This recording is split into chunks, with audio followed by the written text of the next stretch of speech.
நிகழ்ச்சி. இந்த நிகழ்ச்சியில் நாம் காண இருப்பது ராகு கேது பெயர்ச்சி பலன்களை பற்றி அறிய இருக்கிறோம்.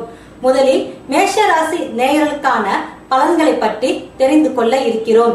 இதை கணித்து தந்தவர் ஸ்ரீ துர்காதேவி உபாசகர் விஜி கிருஷ்ணாராவ். மேஷ ராசி நேயர்களே, உங்கள் ராசிக்கு 12ஆம் இடத்தில் கேது பகவான் புதன் சாரத்தில் அமர போகின்றார்.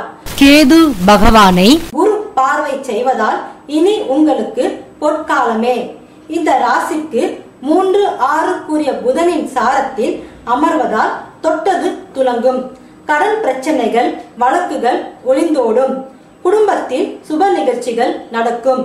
ராகு பகவான் உங்கள் ராசிக்கு 6ஆம் இடத்தில் செவ்வாய் சாரத்தில், அதாவது 1, 8 கூடிய சாரத்தில் அமர்வதால் திடீர் பண வரவை அடைவீர்கள். ராகு செவ்வாயின் சாரத்தில் அமர்வதால் வீடு, மனை வாங்கும் யோகம் உண்டு. உடல் நலனில் மட்டும் சற்று கவனம் தேவை. பணவரவு உண்டு. மேலும் ஒவ்வொரு ராசி நேயர்களுக்கான பலன்களை அறிய அடுத்த பகுதியை பாருங்கள். ஆன்மீக தகவல்கள், ஜோதிடம், வாஸ்து தகவல்களை அறிய bhaktiplanet.com பாருங்கள். உங்களிடம் இருந்து விடைபெறுவது நிரஞ்சனா. நன்றி, வணக்கம்.